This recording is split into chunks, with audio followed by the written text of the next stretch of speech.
యెషయా ప్రవచన గ్రంథం 66వ అధ్యాయం 14వ వాక్యం నేను చదువుతాను చూడండి. మీరు చూడగా మీ హృదయము ఉల్లసించును, మీ ఎముకలు లేత గడ్డి వలె బలయును. యెహోవా హస్తబలం ఆయన సేవకుల ఎడల కనపరచబడును. ఆయన తన శత్రువుల ఎడల కోపము చూపును. గమనించండి, ఇది ప్రవచన సంబంధమైన వాక్కు. ఈ ప్రవచన సంబంధమైన వాక్కు ఆ రోజు దేవుడు ప్రజలకు ప్రవచన రూపముగా ధైర్యపరిచేవాడు. ఆయన ఒకవేళ వారికి ప్రత్యక్షం అవ్వకపోయినా తన సేవకుల ద్వారా ఆయన ప్రత్యక్షమై తన సేవకులతో చెప్పమని చెప్పేవారు. అలాంటిదే ఈ మాట. నేను ఈరోజు మీతో చెప్పాలనుకున్న మాట ఏమిటంటే, ఈ నెల మీ హృదయములను ఉల్లసించేటట్లు దేవుడు చేయబోతున్నారు. అంతేనా? ఇంకొంచెం గట్టిగా చెప్పొచ్చు. అందరు చేతుల పైకెత్తి ఒక్కసారి హల్లెలూయా అని చెప్పండి. అదొక్క మాటే నేను ఈరోజు మీతో చెప్పాలనుకుంటున్నాను. ఈ నెల మీ హృదయములను ఉల్లసింపచేయబోతున్నాడు. ఈ నెల మీ హృదయములను సంతోషపరచబోతున్నాడు. ఉల్లసించడం అన్నా సంతోషపరచడం అన్నా ఈ రెండు ఇంచుమించు ఒకటే మాటలు. సందర్భానికి తగినట్లు మారుతూ ఉంటాయి. కానీ ప్రియమైన దైవ జనాంగమా, ఎందుకో చాలా దుఃఖముతో ఉన్నట్లు ఈ అధ్యాయములో ఆ ప్రజలను గురించి వ్రాయబడి ఉంది. మీరు 61వ అధ్యాయం, యెషయా గ్రంథం 61వ అధ్యాయం 3వ వాక్యములో ఎవరికి ఈ ఉల్లాసమైన జీవితం, ఎవరికి ఈ సంతోషభరితమైన జీవితం అంటే దుఃఖించుచున్న అనే మాట ఉంటుంది చూడండి. అక్కడ 61వ అధ్యాయం 3వ వాక్యంలో దుఃఖించు వారికి ఉల్లాసం. ఒకవేళ ఇన్ని నెలలు మీలో ఏ దుఃఖం ఉందో నాకు తెలియదు. వ్యాపారాన్ని గూర్చిన దుఃఖమో, ఎదుగుతున్న పిల్లలను గూర్చిన దుఃఖమో, వేసిన పంటను గూర్చిన దుఃఖమో, ప్రయత్నిస్తున్న ఉద్యోగం రాలేదనే దుఃఖమో నాకు తెలియదు. కానీ దుఃఖించుచున్న మీ అందరితో ఈరోజు దేవుడు చెప్పుచున్నారు, మిమ్ములను ఈ నెల ఉల్లసింపచేయునుగాక, మిమ్ములను ఉల్లసింపచేయునుగాక. అందుకనే ఈ నెల మీ హృదయములను దేవుడు ఉల్లాసముగా ఉంచే నెల. ఈ నెల విశ్వసించిన వారందరూ మీ చేతులు పైకెత్తి చేతులు ఊపుతూ బిగ్గరగా ఒక్కసారి హల్లెలూయా అని చెప్పండి. మీ హృదయములను ఉల్లసింపచేసే దేవుడు. నేను ఈ వర్తమానమును సిద్ధపడుచున్నప్పుడు గమనించాలి, వారి హృదయములను ఎలా ఉల్లాసపరుస్తారు, ఎలా సంతోషపరుస్తారు. చూడండి, ఓ తండ్రి ఉన్నారంటే తన కుమారులను వారు అడిగినవిచ్చి సంతోషపరుస్తాడు. వారు కోరుకున్న కోరికలను తీర్చి సంతోషపరుస్తాడు, ఉల్లాసపరుస్తాడు. మరి దేవుడు ఇక్కడ వీరిని చూడండి, మీ హృదయములను ఉల్లసింపజేస్తాను అని చెప్పారు. ఎలా వారిని ఉల్లాసపరుస్తున్నారు అని ఈ 66వ అధ్యాయాన్ని నేను చదివాను. అక్కడ ఒక 3 విషయాలు నేను గమనించాలి జాగ్రత్తగా. ఈ 66వ అధ్యాయంలో ఒక 3 విషయాలు నేను గమనించాను. ఎందుకు మీ హృదయములను ఉల్లాసపరుస్తాను. ఎలా? మీ హృదయములను నేను ఉల్లాసపరుస్తాను, మీ హృదయములను ఉల్లసింపచేస్తాను అని దేవుడు చెప్పారు కదా. ఎలా వారి హృదయములను ఆయన ఉల్లసింపజేస్తానని చెప్పారు? వారి హృదయాలు సంతోషభరితంగా ఉంటాయి. ఎందుకని? ఒకసారి 66వ అధ్యాయంలోనికి రండి. యెషయా గ్రంథం 66వ అధ్యాయంలో గమనించాలి. ఈ యెషయా గ్రంథం 66వ అధ్యాయంలో ఇప్పుడు మీరు చదువుకున్న వాక్యం ఏమిటంటే 14వ వాక్యం కదా. 12వ వాక్యం నుంచి కంటిన్యూగా 14వ వాక్యం వరకు చదివితే ఈ సందేశం అర్థమవుతుంది మీకు. గమనించండి. ఎక్కడి నుంచి? 12వ వాక్యం నుంచి 14వ వాక్యం వరకు కంటిన్యూగా చదువుకుంటే ఎందుకు వారి హృదయాలు ఉల్లసింపచేస్తారు అని దేవుడు చెప్పారో మీకు అర్థమవుతుంది. ఇప్పుడు చూడండి, 12వ వాక్యం నుంచి ఎవరైనా ఒక్కరు చదవండి. యెహోవా ఈలాగు సెలవిచ్చుచున్నాడు, ఆలకించుడి. మీ హృదయములను ఎందుకు ఆయన ఉల్లసింపజేస్తానంటున్నాడో వినండి. ప్రవక్త ప్రజలతో చెప్పుచున్న మాట ఏమిటంటే, యెహోవా ఈలాగు సెలవిచ్చుచున్నాడు, నది వలె సమాధానమును నీ యొద్దకు తీసుకొని రాబోతున్నాడు ఈ నెల. కొంచెం గట్టిగా చెప్పండి, ఇంకొంచెం గట్టిగా చెప్పాలి.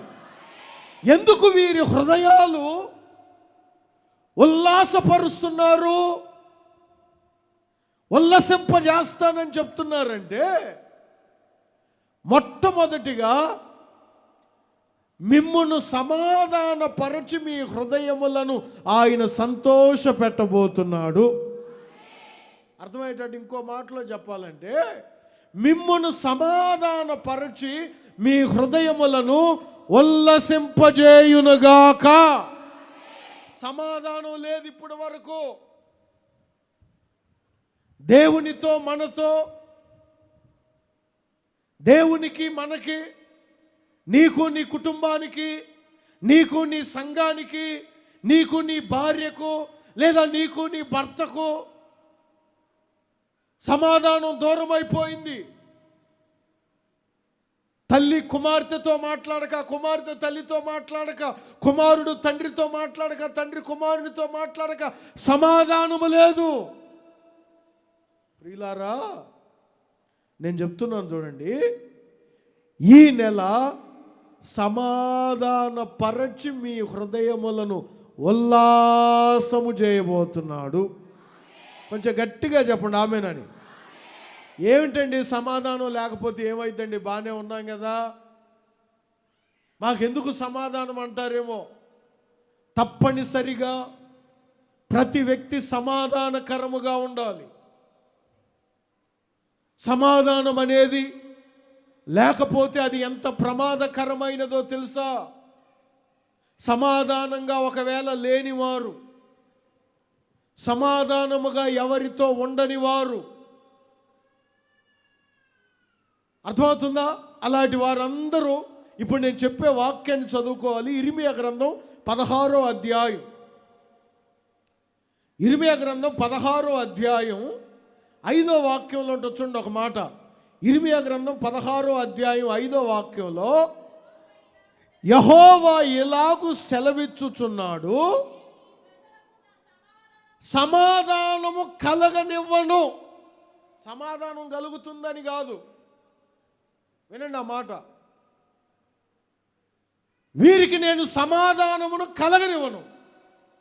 నేను ఎప్పుడైతే వారికి సమాధానాన్ని కలగనివ్వనో, నేను సమాధానం వారికి కలగనివ్వలేదు గనుక వారిని గూర్చి వారి ఇంటికి నీవు వెళ్ళకు. ఎందుకయ్యా అంటే, వారింట్లో రోదనము, అంగలార్పు, రోదనము అంగలార్పే ఉంటాయి ఆ ఇంట్లో. ఎందుకు?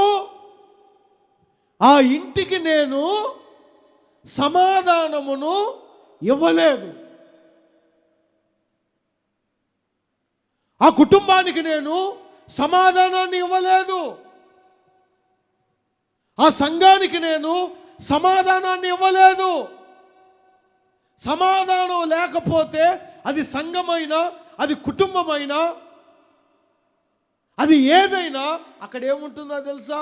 అంగలార్పు, రోదనం, ఏడ్పే తప్ప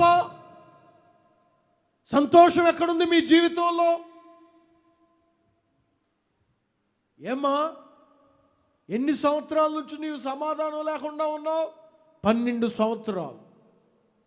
రోగాన్ని బట్టి నాతో ఎవరు సమాధానంగా ఉండడం లేదు. నాకున్న బలహీనతను బట్టి ఎవరు నాతో మాట్లాడడం లేదు. ఈరోజు యేసయ్య చూడండి, సమాధానమును మీ వద్దకు తీసుకొని వస్తున్నారు. అందరూ సమస్త మనుషులతో సమాధానముగా ఉండబోతున్నారు. ఆ సమాధానాన్ని బట్టి మీ హృదయము ఉల్లసించునుగాక. గట్టిగా చెప్పండి. దేవుడు చాక్లెట్లు ఇచ్చి, బిస్కెట్లు ఇచ్చి, కూల్ డ్రింక్స్ ఇచ్చి మీ హృదయాలను ఉల్లాసపరచడం. ఆయన ఈ నెల మీకు సమాధానాన్ని ఇచ్చి మీ హృదయములను ఉల్లసింపజేయబోతున్నాడు. 12వ వాక్యాన్ని కంటిన్యూగా చదవటం ప్రారంభిస్తే, యెషయా గ్రంథం 66వ అధ్యాయం 12వ వాక్యంలో అక్కడ ఇంకొక మాట ఉంటుంది చూడండి. 12వ వాక్యం నుంచి, మీరు జనముల ఐశ్వర్యమును అనుభవించున్నట్లు ఒడ్డు మీద పొర్లు పారు జల ప్రవాహం వలె మీ వద్దకు నేను ఆ సమాధానాన్ని తీసుకొని వస్తాను. సెకండ్ వన్, నేను గమనించిన విషయం ఏమిటంటే, మీరు చంకన ఎత్తి కొనబడినరు. గమనించాలి ఈ మాట. దీని అర్థం ఏమిటంటే, మిమ్మల్ని దేవుడు ఎత్తుకొనును. ఎందుకంటే మీ హృదయములను ఆయన ఉల్లసింపజేయాలి. ఈ నెల ఆయన టార్గెట్ అదే. ఏంటయ్యా అంటే, ఉల్లాసముగా ఉంచబోతున్నాను, ఎందుకంటే నేను నిన్ను ఎత్తుకొనబోతున్నాను. ప్రైజ్ లో హల్లెలూయా. కొంచెం గట్టిగా చెప్పండి. ఆయన మనలను చంకన ఎత్తుకొనబోతున్నాడు. అదే కదా, మీరు చంకన ఎత్తికొనబడినరు.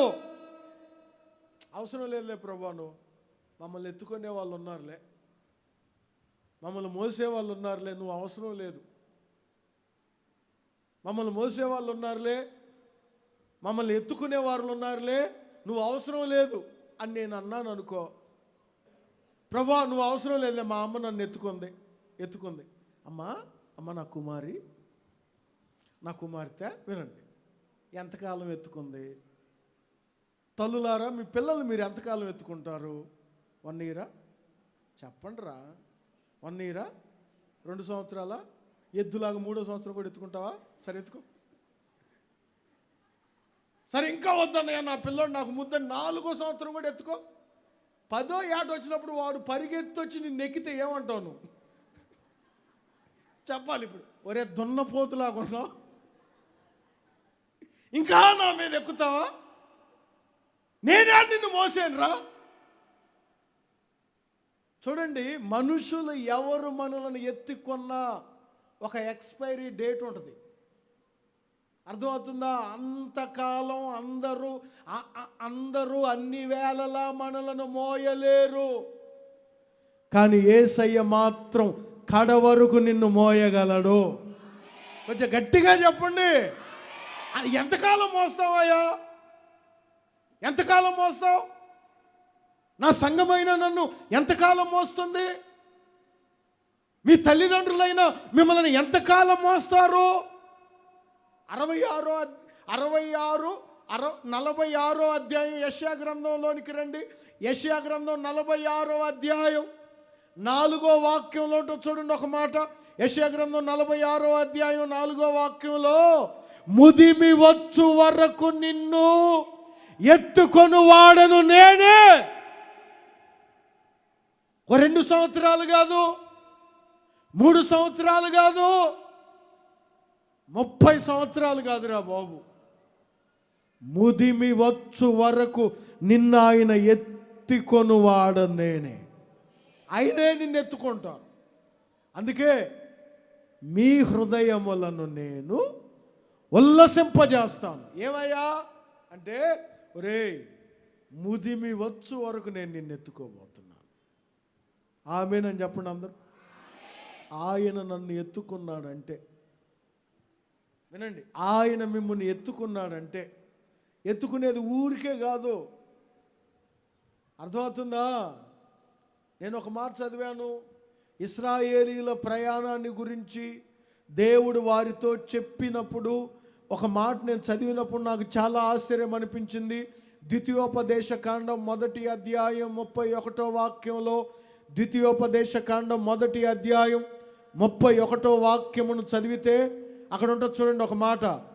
ద్వితీయోపదేశ కాండం 1వ అధ్యాయం 31వ వాక్యంలో, ఐగుప్తులోను అరణ్యములోను, ఓకే, చూడండి, మీరు, హలో అందరు తల్లపైకి లేని చూడండి, మీరు ఏ చోటైతే అనుకుంటున్నారో ఆ చోటుకు చేరు వరకు మనుష్య కుమారుడు ఒకడు మిమ్మల్ని ఎలా ఎత్తుకుంటాడో మీ దేవుడైన యెహోవా మిమ్మును అలా ఎత్తుకొని నడిపించబోతున్నాడు. మీరు ఏ గమ్యానికి చేరాలనుకుంటున్నారో, దైవ చిత్తానుసారముగా ఏ మార్గములో మీరు వెళ్ళాలనుకుంటున్నారో ఆ మార్గములో మిమ్మల్ని చేర్చేంత వరకు మిమ్మల్ని ఎత్తుకొని ఆయన మిమ్మల్ని నడిపించబోతున్నాడు. కొంచెం గట్టిగా చెప్పండి ఆమేనని. చేతుల పైకి అందరు చెప్పాలి హల్లెలూయా. హృదయములను ఎందుకు ఉల్లాసముగా దేవుడు ఉంచుతాను అంటున్నారంటే, చెప్పండి, ఒక విషయమేమో సమాధానపరచి మీ హృదయములను ఉల్లసింపజేస్తాడు. రెండవదిగా మిమ్మును ఎత్తుకొని ఆయన ఉల్లసింప చేస్తాడు. ఎంతవరకు ఎత్తుకుంటారు? ముదిమి వచ్చు వరకు, నువ్వు చేరగలిగిన గమ్యం చేరేంత వరకు. ఈ జీవిత యాత్రలో ఎవరు నిన్ను ఎత్తుకొనలేకపోయినా, ఎవరు నిన్ను భరించలేకపోయినా, అందరికీ నీవు భారమైనా, అందరూ నిన్ను దూరం చేసుకున్నా, ఒక్కరు మాత్రం నిన్ను ఎత్తుకొని నీ గమ్యాన్ని చేరేంత వరకు ఆయన నిన్ను విడిచిపెట్టడు. ఆయనే నేను ఆరాధిస్తున్న నజరేయుడైన యేసు. మీ హృదయములను ఆయన ఉల్లసింపజేయునుగాక. గట్టిగా చెప్పండి, ఇంకొంచెం గట్టిగా చెప్పండి. ఇంకో మాట చెప్పాలంటే, ఇప్పుడు 66వ అధ్యాయంలోనే 12వ వాక్యం నుంచి మీరు కంటిన్యూగా చదువుతున్నారు కదా, 13వ వాక్యాన్ని కూడా ఒకసారి చదివితే అక్కడ ఉంటుంది చూడండి. ఒకని తల్లి వానిని ఆదరించున్నట్లు నేను మిమ్మును ఆదరించదను. చూడండి, ఇప్పుడు 12వ వాక్యం నుంచి 14వ వాక్యం వరకు మీరు కంటిన్యూగా చదువుకుంటే 3 విషయాలు మనకు అర్థమవుతాయి. ఏంటో 3 విషయాలు అంటే, మొదటిగా సమాధానపరచడం, రెండవదిగా మనలను ఎత్తుకోవడం, మూడవదిగా మనలను ఆదరించడం. ఆమేనని చెప్పండి, కొంచెం గట్టిగా చెప్పండి. ఆయన మిమ్మును ఆదరించి మీ హృదయములను ఉల్లసింపజేయునుగాక. ఆదరణ లేదు, చాలామందికి ఆదరణ లేదు, ఆదరింపబడడం లేదు, నెమ్మది లేదు. ఈరోజు చాలామంది పరిస్థితులు ఎలా ఉన్నాయంటే, నెమ్మది లేక, ఆదరణ లేక. నా యేసయ్య ఈ నెల ఆదరించి మీ హృదయములను ఉల్లసింపజేయునుగాక. కొంతమంది నెమ్మదిగా ఉండడానికి ఆదరింపబడడానికి నెమ్మదిగా లేదని పర్వతాలు ఎక్కుతుంటారు. నెమ్మది కోసం ఓ 2-3 గంటలు సినిమాకి వెళ్తుంటారు. అర్థమవుతుందా? ఇంకా కొంతమంది నెమ్మదిగా లేదని అంత తాగుతుంటారు. మనకు త్రాగుడు కొంచెం నెమ్మదినిస్తుంది, సినిమాలు నెమ్మదినిస్తాయి, లేకపోతే సీరియళ్ళు నెమ్మదినిస్తాయి, లేకపోతే ప్రయాణాలు నెమ్మదినిస్తాయి అని అనుకుంటారు. బైబిల్లో నేను విచిత్రంగా చదివాను, ఒకడు మంచం ఎక్కాడట నెమ్మది కొరకు. మంచం ఏరా, మంచం దగ్గరికి పోయినోడు శుభ్రంగా నిద్రపోవాలి కదా, ఎందుకు ఎక్కావంటే నా మంచం నాకు ఆదరణ ఇస్తుందేమో అని. మంచం ఎలా ఆదరణ ఇస్తుంది? మంచం అప్పటికే ఆదరణ లేదు అయ్యగారికి, భార్య రూపంలో టార్చర్ అయిపోయింది. అర్థమవుతుందా? భార్య రూపంలో టార్చర్ అయిపోయింది. నువ్వు సావు అని ఒకటే టార్చరు. మరి అక్కడ ఏమన్నా పెట్టుకుందేమో పక్కన ఇంకొకడిని, అంతేగా మరి.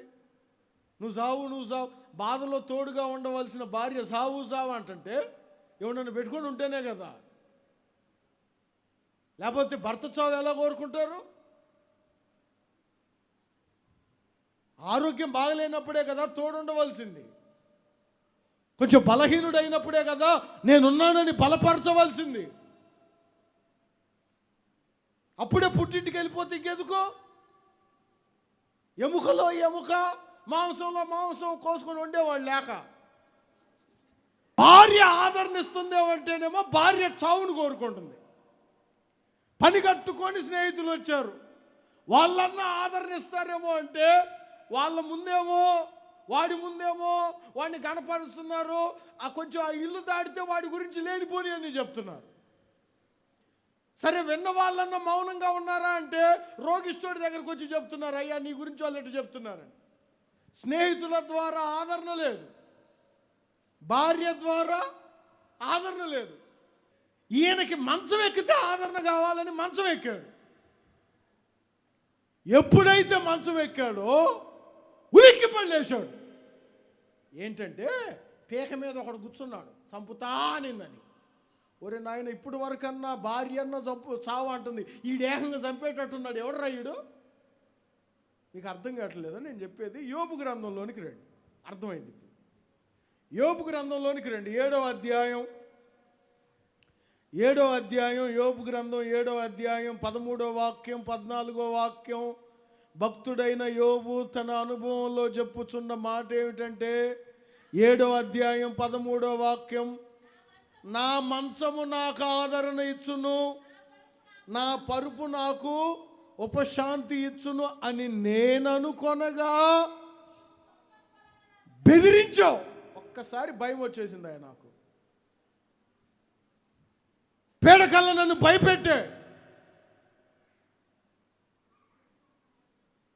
మరి ఎవరు ఆదరించేది?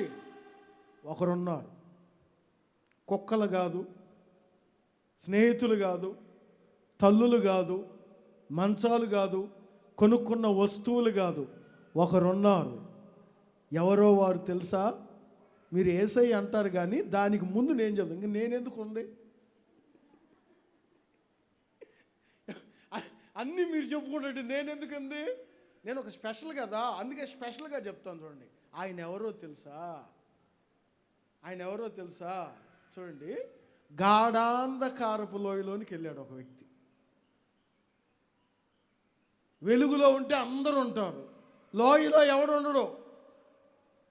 గాఢాంధకారపు లోయలోకి వెళ్ళిపోయాడు. అంటే దాని అర్థం ఏంటో తెలుసా? పూర్తి డిప్రెషన్లోకి వెళ్ళిపోయాడు. మరి ఎందుకు వచ్చిందో తెలియదు. ఒక్కోసారి చాలా లోన్లీగా ఫీల్ అయిపోతుంటాం మనం, డిప్రెషన్లోకి వెళ్ళిపోతాం. ఆడు మోసం చేశాడనో, ఆ పిల్ల మోసం చేసిందనో, లేకపోతే అనుకున్న మార్కులు రాలేదనో, ఏదో మొత్తానికి సమ్ డిప్రెషన్. గాఢాంధకారపు లోయలోనికి వెళ్ళాడు. గాఢాంధకారపు లోయలోనికి వెళ్ళినా అక్కడ ఆదరిస్తున్నాడు ఒకడు. 23వ కీర్తనలో అదే అంటాడు, గాఢాంధకారపు లోయలోనికి నేను వెళ్ళినా ఏ అపాయమునకు నేను భయపడను. నీ దుడ్డు కర్రయు నీ దండము నన్ను ఆదరించును. ప్రియమైన దైవ జనాంగమా, మీ హృదయములను ఉల్లాసపరిచే దేవుడు ఈ నెల ఒక 3 విషయాలు మీ జీవితంలో చేసి ఆయన మిమ్మలను ఉల్లాసపరచబోతున్నాడు. సమాధానపరచి మిమ్మలను ఉల్లాసపరచునుగాక. సమాధానపరచి మిమ్మలను ఉల్లసింపజేయునుగాక. ఇంకోటి ఏంటి? మిమ్మలను ఎత్తుకొని మీ హృదయములను ఉల్లసింపచేయునుగాక. ఇంకోటి, మిమ్మును ఆదరించి ఉల్లసింపజేయునుగాక. అందరూ ఒక్కసారి చేతులు పైకెత్తి హల్లెలూయా అని చెప్పండి. ఎలా ఆయన వారి హృదయములను ఉల్లాసపరుస్తాడు చెప్పండి? సమాధాన పరచి, వారిని ఎత్తుకొని, ఇంకోటి ఏంటి? వారిని ఆదరించి. ఎప్పుడు ఆయన మీ హృదయములను ఉల్లాసపరుస్తారు? ఇది సందేశం. మన హృదయాలు ఉల్లాసముగా ఉండాలంటే సమాధానము, ఎత్తుకొని ఆదరించి దేవుడు మన హృదయములను ఉల్లసింపజేయాలంటే ఎవరి హృదయాలు ఉల్లాసముగా ఉంటాయి? ఈ మే నెల ఎవరి హృదయములను ఆయన ఉల్లసింపజేస్తారు? ఒక్క 3 విషయాలు చెప్పి నేను ముగిస్తాను, జాగ్రత్తగా వినండి. మొట్టమొదటిగా అపోస్తుల కార్యములు 2వ అధ్యాయం. పరిశుద్ధ గ్రంథములో అపోస్తుల కార్యములు 2వ అధ్యాయం. అందరూ గమనించండి. ఈ అపోస్తుల కార్యములు 2వ అధ్యాయంలో ఒక మాట నేను గమనించాను, మీరు చదివితే బాగుంటుంది. 25వ వాక్యం. అపోస్తుల కార్యములు 2వ అధ్యాయం 25వ వాక్యం. ఆయనను గూర్చి దావీదు ఇట్లనెను, నేనెల్లప్పుడూ నా ఎదుట ప్రభువును చూచుచుంటిని, ఆయన నా కుడి పార్శ్వమున ఉన్నాడు గనుక నేను కదల్చబడను. కావున గమనించాలి, నా హృదయము ఉల్లసించెను. ఎందుకు నీ హృదయం ఉల్లసించింది భక్తుడా? ఎందుకు నీ హృదయం ఉల్లసించింది? నీ హృదయం ఉల్లసించడానికి గల కారణం ఏమిటి? నా దేవుడు సమాధానపరిచాడు, నా దేవుడు నన్ను ఎత్తుకున్నాడు, నా దేవుడు నన్ను ఆదరించాడు. సరే, అందుకు నీ హృదయం ఉల్లసించింది, ఓకే. నీ హృదయం ఉల్లసించడానికి నీవు ఎలా ఉన్నావు అంటే ఆయన అంటాడు, నేను కదల్చబడలేదు. అర్థమైందా మీకు?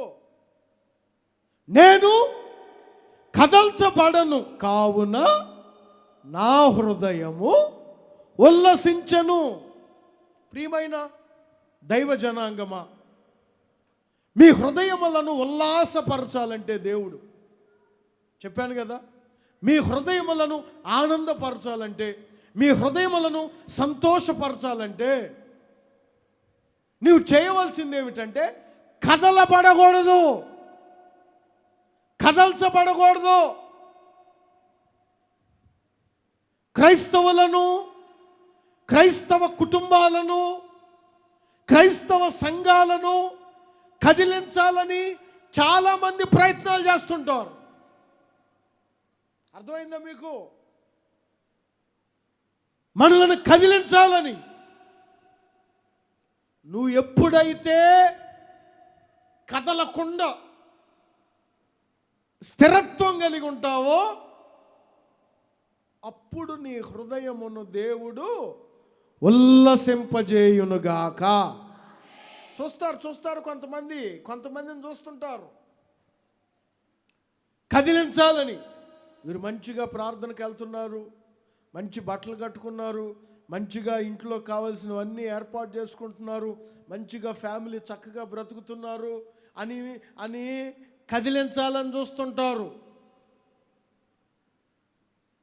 అదే పని కొంతమందికి. నువ్వు కదల్చబడకూడదు, నువ్వు కదల్చబడకూడదు. నువ్వు కదల్చబడ్డావా నీ హృదయము ఆనందంగా ఉండలేదు. నువ్వు కదల్చబడకూడదు. అర్థమవుతుందా? కదిలించాలని ఎంతోమంది ప్రయత్నాలు చేస్తుంటారు. నీ విశ్వాస జీవితాన్ని కదిలించాలి, నీ ప్రార్థనా జీవితాన్ని కదిలించాలి, నీ సేవా జీవితాన్ని కదిలించాలని ఎంతోమంది చూస్తుంటారు. ప్రార్థనకి వెళ్ళనివ్వకూడదు, పాటలు పాడనివ్వకూడదు, పరిచర్య చేయనివ్వకూడదు, కానుక ఇవ్వనివ్వకూడదు. వాడికి కదిలించడమే పని. అయితే నువ్వు ఎంతమంది అయినా నెట్టండి, ఫైట్ చేయండి. నేను కదల్చబడను. అందరూ అనండి ఒకసారి, నేను కదల్చబడను అనండి. కొంచెం గట్టిగా అనండి, ఇంకొంచెం గట్టిగా అనండి. నేను కదల్చబడను. నువ్వు కదల్చబడకుండా ఉండాలంటే ఒక సీక్రెట్ చెప్తా. ఎంతమంది నిన్ను కదిలించాలని చూసినా నువ్వు కదల్చబడకుండా ఉండాలంటే ఒక చిన్న సీక్రెట్ చెప్తాను, చూడండి. బైబిల్లో ఉంటుంది. 16వ కీర్తన 8వ వాక్యంలో, 16వ కీర్తన 8వ వాక్యంలో, సదాకాలము నేను చదువు, ఆ మాటను చదవండి. సదాకాలము యెహోవా యందు నా గురి నిలుపుచున్నాను గనుక నేను కదల్చబడను. మరి గురి ఎవరి మీద పెడుతున్నావు? ఇప్పుడు అర్థమైందా మీకు? దేవుడి మీద గురి పెట్టేవారు, దేవుడే నా గురి, దేవుడే నా గురి, వాక్యమే నా గురి, సంఘమే నా గురి. భక్తుడు అదే కదా అంటాడు, సదాకాలము యెహోవా యందు నేను గురి నిలుపుచున్నా. ఇంక నేను ఎందుకు కదల్చబడతాను? మన గురి అది కాదు. ఆదివారం యేసయ్య గురి, సోమవారం శివుని గురే ఉంటుంది. సోమవారం ఒక దేవత, మంగళవారం ఒక దేవత, బుధవారం ఒక దేవత. మన గురి అంతా మారుతూ ఉంటుంది. మన గురి అంతా. నువ్వు కదల్చబడుతున్నావంటే దేవుని దృష్టిలో నువ్వెవరవో తెలుసా? యెషయా గ్రంథం 57వ అధ్యాయం 20వ వాక్యం. యెషయా గ్రంథం 57వ అధ్యాయం 20వ వాక్యంలో, భక్తిహీనులు, అది నువ్వు కదులుతున్నావంటే దేవుని దృష్టిలో నువ్వెవరో భక్తిహీనుడివే. కదలకూడదు. ఆమేన్ చెప్పండి. అందరూ చేతుల పైకి గట్టిగా చెప్పండి, హల్లెలూయా. ఎంతమంది మనల్ని కదిలించాలని చూసినా మన గురి దేవుని మీదనే ఉండాలి. ఆమేన్ చెప్పండి. చెప్పేదేదో గట్టిగా చెప్పండి. కదిలే వాళ్ళు ఎవరో భక్తిహీనులు. అది కూడా చూడండి, సముద్రంతోనే పోల్చాడు. దేంతో పోల్చాడు? కాసేపు నిమ్మలంగా ఉంటుంది, కాసేపు గొడవ చేస్తుంటుంది. సముద్రం చూడండి, కాసేపు ప్రశాంతంగా ఉంటుంది, కాసేపు గందరగోళం చేస్తుంది. కొంతమంది కూడా చూడండి కదులుతూ ఉంటారు, అటు ఇటు అటు ఇటు అటు ఇటు. నువ్వు కదలకూడదు. కదలకుండా నీవు స్థిరపరచబడి ఉంటే నా యేసయ్య నీ హృదయమును ఉల్లాసపరచబోతున్నాడు. ఒకసారి యేసు ప్రభు బాప్తిస్మం ఇచ్చు యోహాను గురించి ఒక గొప్ప మాట చెప్పాడు. ఏమని చెప్పాడో తెలుసా? స్త్రీలు కనిన వారిలో యోహాను గొప్పవాడు. మత్తయి సువార్తమానం 11వ అధ్యాయం 11వ వాక్యం. మత్తయి సువార్తమానం 11వ అధ్యాయం 11వ వాక్యంలో, స్త్రీలు కనిన వారిలో బాప్తిస్మమిచ్చు యోహాను కంటే. ఎవరు చెప్పారో తెలుసా ఈ మాట? యేసయ్య శిష్యులతో చెప్పాడు. వినండి, ఇక్కడే ఒక చిన్న లూప్ హోల్ ఉంది, చెప్తాను వినండి. సరే, యేసయ్య యోహాను గురించి శిష్యులందరి ఎదుటి చెప్పాడు. ఏమని చెప్పాడు? స్త్రీలు కనిన వారిలో యోహాను, చెప్పండి చెప్పండి అందరూ, గొప్పవాడని. ఒకసారి ఆయన ఎక్కడో ఉంటే, ఎవరు? యోహాను. శిష్యులందరూ వెళ్ళారు యోహాను చూడటానికి. చాలామంది వెళ్ళారు.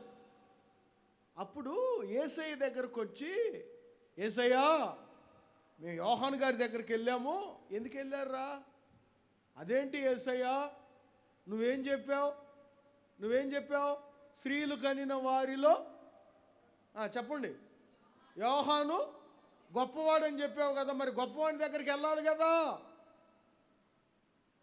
గొప్పవాడిని చూడకపోతే ఎలా? ఒకప్పుడు గొప్పవాడు. కానీ లూకాసు వార్తలో యేసయ్య చెప్పిన ఇంకో మాటే యోహాను గురించి. 7వ అధ్యాయం 24వ వాక్యంలో చూడండి. లూకాసు వార్త 7వ అధ్యాయం 24వ వాక్యంలో, యోహాను దూతలు వెళ్ళిన తరువాత ఆయన యోహానును గూర్చి జనసమూహముతో ఇలాగు చెప్పెను, మీరేమి చూచుటకు అరణ్యములోనికి వెళ్ళితిరి? చూడండి, ఎవరి గురించి అన్నాడు ఈ మాట? చెప్పండి, అంత క్లియర్గా బైబిల్ చదివితే.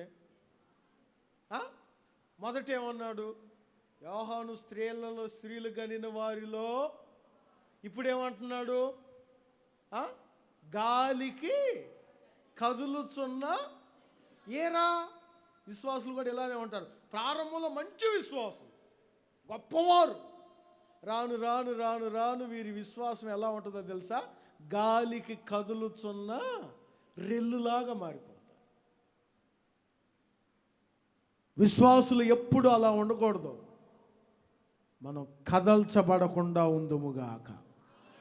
కొంచెం గట్టిగా చెప్పండి ఆమేనని. నువ్వు కదల్చబడకుండా ఉండు. రాని ఏ వార్తలు వస్తాయో రాని, ఏ ఇబ్బందులు ఎదురవుతాయో ఎదురవునాయి, ఏ శ్రమలైనా రాని, నా గురి ఆయన యందే నిలిపి ఉన్నాను, కదల్చబడను.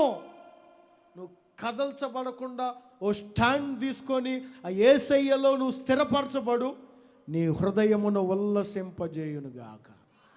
కొంచెం గట్టిగా చెప్పండి ఆమేనని. ఇంకొక మాట చెప్తాను. యెషయా గ్రంథం 24వ అధ్యాయం. పరిశుద్ధ గ్రంథంలో యెషయా ప్రవచన గ్రంథం 24వ అధ్యాయం 5వ వాక్యం నుంచి 8వ వాక్యం వరకు.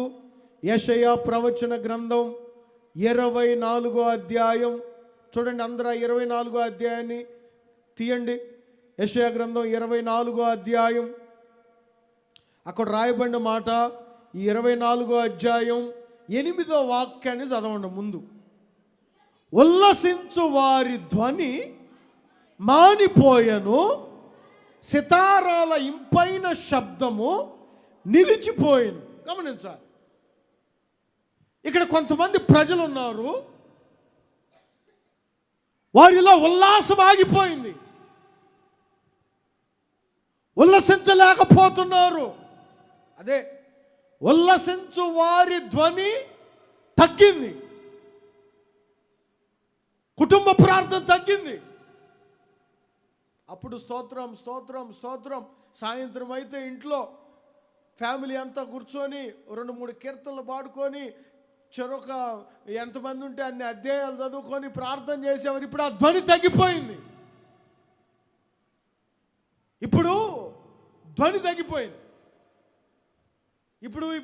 ఇప్పుడు ఏ ధ్వని పెరిగిందంటే సెల్ ఫోన్ ధ్వని పెరిగింది. ఇంటికొకడు కాదు, ఇంట్లో 4 ఉంటే 4 ఉండాలా. ఇప్పుడంతా సెల్ ఫోన్ ధ్వని పెరిగింది, కుటుంబ ప్రార్థన ధ్వని తగ్గిపోయింది. చూడండి, ఈ ప్రజలు ఉల్లసించు ధ్వని తగ్గిపోయింది. ఏంట్రా, మీ హృదయం ఉల్లాసంగా లేదు, మీ హృదయంలో ఆనందం లేదు, మీ హృదయాల్లో సంతోషం తగ్గిపోయింది. ఎందుకో తెలుసా? 5వ వాక్యం నుంచి కంటిన్యూగా చదవండి. 24వ అధ్యాయం 5వ వాక్యం. లోక నివాసులు ధర్మశాసనములను అతిక్రమించి ఉన్నారు, కట్టడను మార్చి నిత్య నిబంధనను మీరి ఉన్నారు కనుక ఆ నివాసుల చేత లోకం అపవిత్రమైపోయింది. ప్రియులారా, మీ హృదయాలలో ఉల్లాస ధ్వని లేకపోవడానికి గల కారణం ఏమిటంటే ధర్మశాస్త్రమును అతిక్రమించకూడదు. రివర్స్లో చూడండి, ఇప్పుడు ఎవరి హృదయాలు ఉల్లసిస్తాయంటే ఎవరైతే ధర్మశాస్త్రమును అంగీకరిస్తారో వారి హృదయాలలో ఉల్లాస ధ్వని ఉండబోతుంది. నువ్వు అతిక్రమిస్తే ధ్వని మానింది, ధ్వని లేదు. ధర్మశాస్త్రాన్ని అతిక్రమిస్తున్నారు. ధర్మశాస్త్రం అంటే దేవుని వాక్యం, దేవుని ఆజ్ఞలు, దైవ ఉపదేశం. నా మాటలు జాగ్రత్తగా వినాలి. నువ్వు ధర్మశాస్త్రాన్ని అతిక్రమించే వ్యక్తివా, పాటించే వ్యక్తివా? సింపుల్గా చెప్తాను, నీవు ధర్మశాస్త్రాన్ని పాటించే వ్యక్తివైతే నీ హృదయం ఉల్లసించబోతుంది. నువ్వు ధర్మశాస్త్రాన్ని అతిక్రమించే వ్యక్తివైతే ఉల్లసించే ధ్వని ఆగిపోతుంది. దేవుని వాక్యాన్ని మనము మరువకూడదు.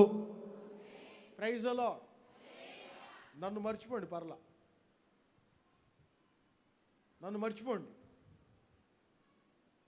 కానీ దేవుని వాక్యాన్ని మీరు మర్చిపోకూడదు. ఎందుకంటే ఈ దేవుని వాక్యమే నిన్ను ఉల్లాసముగా ఉంచే ఆయుధము. దేవుని వాక్యమే. నువ్వు ధర్మశాస్త్రం అనే దేవుని వాక్యాన్ని అతిక్రమిస్తే ఎలా? దేవుని వాక్య ప్రకారం నడవకుండా నీకొచ్చినట్లు నడిస్తే ఎలా? వాక్యాన్ని మీరితే ఎలా? ఈరోజు చాలామంది ప్రార్థనకి రారా, లేదు, వస్తారు, పాటలు పాడరా, పాడతారు, బైబిల్ చదవరా, చదువుతారు, సంఘానికి సహాయంగా ఉండరా, ఉంటారు, కానీ ఏం ప్రయోజనం? హృదయాల్లో బాధ, ఉల్లాసమైన జీవితం లేదు. కారణం ఏమిటంటే అన్నీ చేస్తారు కానీ దేవుని వాక్యాన్ని అతిక్రమిస్తున్నారు, దేవుని వాక్యాన్ని పాటించడం లేదు. 119వ కీర్తన 61వ వాక్యంలో, 119వ కీర్తన 61వ వాక్యాన్ని మీరు గమనిస్తే 119వ కీర్తన 61వ వాక్యం ఏముంది అక్కడ? ఓకే, నీ ధర్మశాస్త్రమును నేను మరువలేదు. వాక్యాన్ని నేను మరువలేదు. మీకు అర్థమయ్యేటట్లు చెప్తాను. 12 మంది కుమారులు, కానీ 11వ వాడే ఆశీర్వదించబడ్డాడు. 12 మంది కుమారుల్లో 11వ వాడే ఆశీర్వదించబడ్డాడు. ఇంకా గమ్మత్తైన సంగతి చెప్పనా? తండ్రి మర్చిపోయాడు, 11 మంది మర్చిపోయారు. అసలు వీడు బ్రతికున్నాడో లేదో కూడా తెలియదు. కానీ 11వ వాడైన యోసేపు అందరూ దూరమైన దేవుని వాక్యాన్ని మర్చిపోలేదు. ప్రతిరోజు ఆ దేవుని వాక్యమే చెరసాల నుంచి తప్పించింది, ఆ దేవుని వాక్యమే గుంట నుంచి తప్పించింది, ఆ దేవుని వాక్యమే పోతిఫర్ భార్య నుంచి తప్పించింది, ఆ దేవుని వాక్యమే ఎన్నో అపాయాల నుంచి తప్పించింది. ఒక రోజున అడుక్కు తినేవారిలాగా అన్నలు వచ్చి అడుక్కు తినేటట్లు ప్రవర్తిస్తుంటే ఆ అన్నలతో అంటారు, ఈ రోజున నేను ఈ స్థితిలో ఉన్నానంటే కారణం ఏమిటంటే నేను దేవుని వాక్యానికి భయపడేవాడను, కనుకనే నేను ఈరోజు ఇలా ఉన్నాను. మరి నువ్వు దేవుని వాక్యాన్ని మర్చిపోతే ఎలా? వాక్యానుసారమైన జీవితం నీలో లేకపోతే ఎలా? వాక్యానుసారమైన ప్రవర్తన నీలో లేకపోతే ఎలా? దైవ సన్నిధికి వస్తున్నాం, సంఘములో అంటు కట్టబడ్డాం, పరిశుద్ధ గ్రంథాన్ని చేతపట్టుకున్నాం, కానీ ఆ పరిశుద్ధ గ్రంథములో ఉన్న వాక్యమును మర్చిపోతున్నాం. అర్థమైందా? అపోస్తుల కార్యములో ఇశ్రాయేలు ప్రజల గురించి అపోస్తులుడైన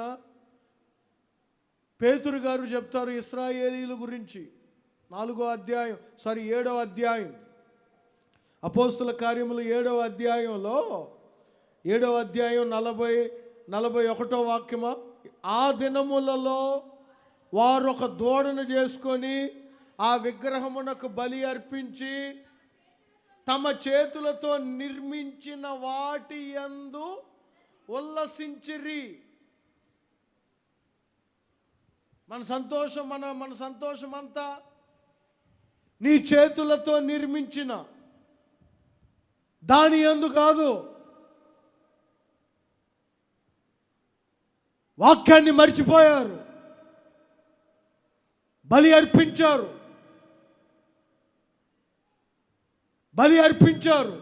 దేవునికి ఇచ్చారు. వీళ్ళు చేతులతో నిర్మించిన వాటిని యందు ఇది కాదు ఉల్లాసం, అది శాపం.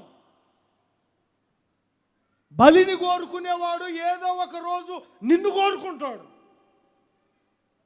అందుకే దైవజనులైన యేసన్న గారు మన దేవుని గురించి మాట్లాడిన మాట ఏమిటో తెలుసా? నైవేద్యములు బలులు కోరుకునే దేవుడు ఆయన కాదు. ఈరోజు జంతువుని కోరుకున్నాడు, రేపు నిన్ను కోరుకుంటాడు. వాటి యందు కాదు నీ ఉల్లాసం. దేవుని వాక్యం ఉంది, ఆ దేవుని వాక్యమే మనల్ని బలపరిచేది, ఆ దేవుని వాక్యమే మనల్ని గొప్ప చేసేది, ఆ దేవుని వాక్యమే మనల్ని నడిపించేది. ఆ వాక్యమును నీవు అతిక్రమించకుండా ఉంటే ఆయన నీ హృదయములను ఉల్లసింపజేయబోతున్నాడు. నా మాట అర్థమైన వాళ్ళందరూ ఒకసారి హల్లెలూయా అని చెప్పండి. ఇంకొంచెం గట్టిగా చెప్పండి. 2 విషయాలు చెప్పాను నేను. ఎవరు హృదయాలు ఉల్లసింపజేస్తాడంటే, మొట్టమొదటిగా ఎవరైతే కదల్చబడకుండా ఉంటారో వారి హృదయాలు. మీ హృదయములను దేవుడు ఉల్లసింపజేయాలంటే 1 నీవు కదల్చబడకూడదు, 2 నీవు ధర్మశాస్త్రమును అతిక్రమించకూడదు, అంటే దేవుని వాక్యాన్ని నెరవేర్చాలి. ఇంకొక మాట కూడా చెప్తాను చూడండి. జకర్యా గ్రంథం 10వ అధ్యాయం, జకర్యా గ్రంథం 10వ అధ్యాయం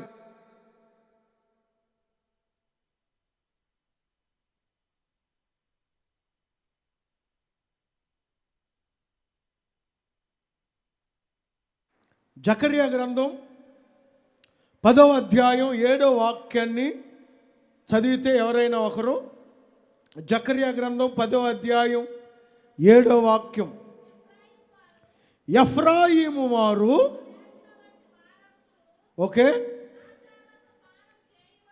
ద్రాక్షారస పానము చేయువారు సంతోషించినట్లు వారి మనస్సున ఆనందిస్తారు, వారి బిడ్డలు దాన్ని చూసి ఆనందపడతారు.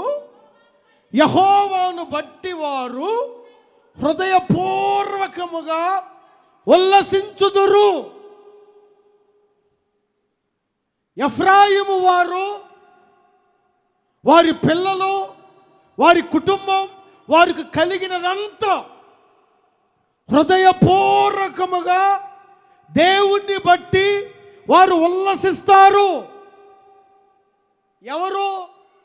ఎవరి గురించి రాయబడింది ఇది? ఎఫ్రాయిము. ఎఫ్రాయిము అనే మాటకు అర్థం 2 అంతల ఫలం. గుర్తుపెట్టుకోండి, 2 అంతల ఫలం.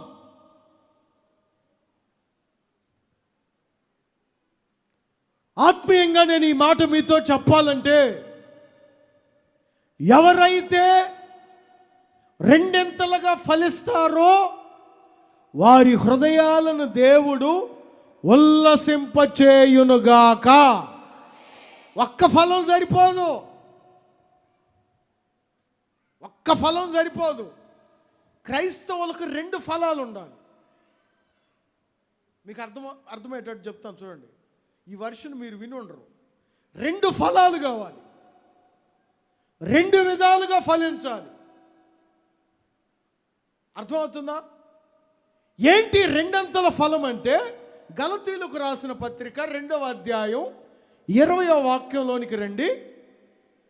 గలతీయులకు రాసిన పత్రిక 2వ అధ్యాయం 20వ వాక్యంలో చూడండి. ఎవరైనా చదివితే గలతీయులకు రాసిన పత్రిక 2వ అధ్యాయం 20వ వాక్యంలో ఇది ఒక ఫలం.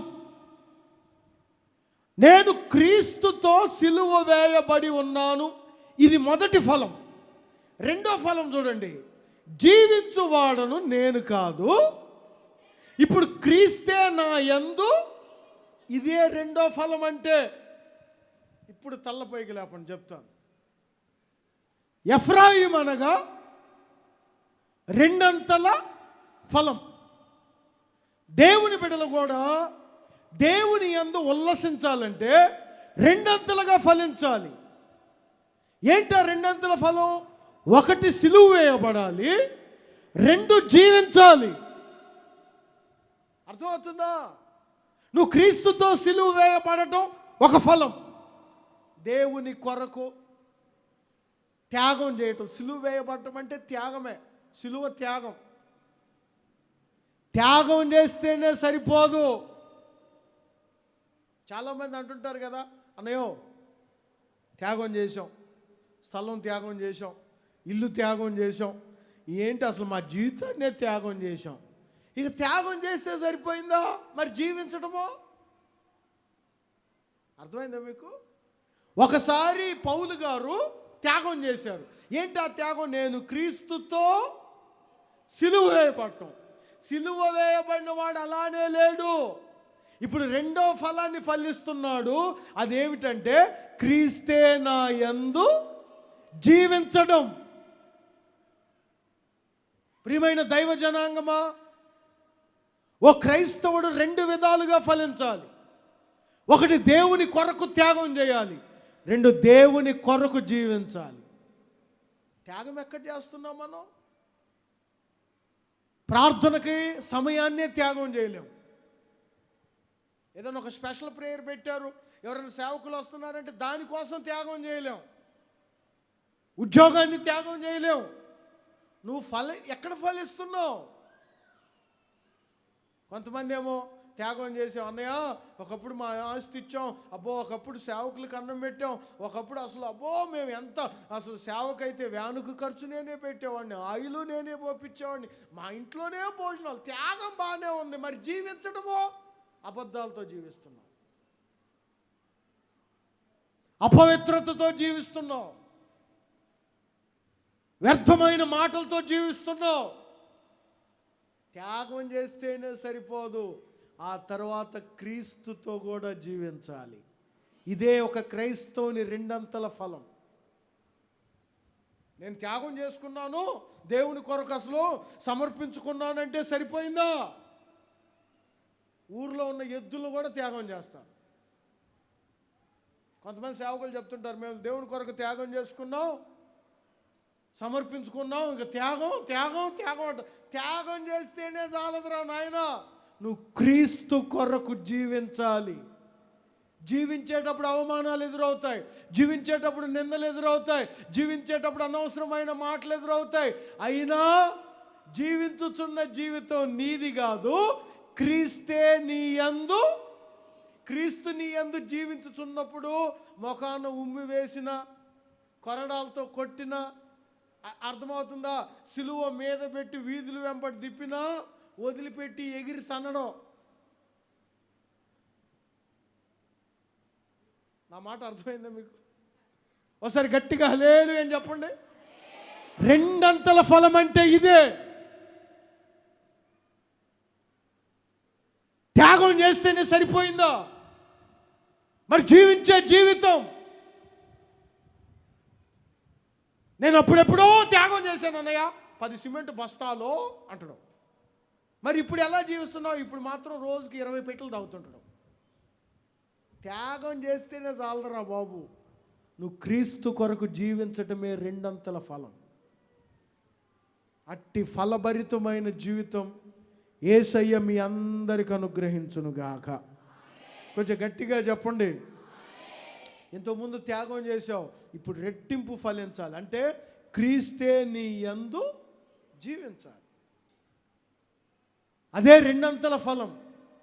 అట్టివారినే దేవుడు ఉల్లసింపజేస్తాడు. అట్టివారినే దేవుడు ఆశీర్వదిస్తాడు. నేను దేవుని కొరకు త్యాగం చేశాను అన్నయ్య, నా కులం వేరు, నా మతం వేరు, అయినా బైబిల్ పట్టుకొని వస్తున్నాను. మంచిదే, త్యాగం చేసావు. మరి ప్రస్తుత నీ జీవితం క్రీస్తుతో ఉందా? దేవుని కొరకు జీవించుచున్నావా? నిన్ను ప్రేమించి నీ కొరకు తన్ను తాను అప్పగించుకున్న ఆ దేవుని కుమారుని యందలి విశ్వాసము వలన మీరు జీవించుచున్నారా? ఒకసారి నిన్ను నీవు పరీక్షించుకో. రెండంతలుగా నువ్వు ఫలిస్తేనే నీ హృదయం ఉల్లసిస్తుంది. నువ్వు కదల్చబడకుండా ఉంటేనే నీ హృదయమును ఆయన ఉల్లసింపజేస్తారు. ఇంకోటి చెప్పాను, నువ్వు ధర్మశాస్త్రమును అతిక్రమించకుండా దాన్ని నెరవేరిస్తేనే నీ హృదయమును దేవుడు ఉల్లసింపజేస్తాడు.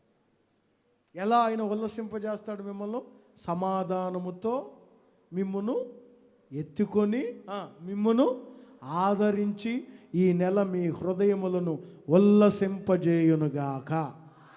అందరు చెప్పండి ఆమేనని.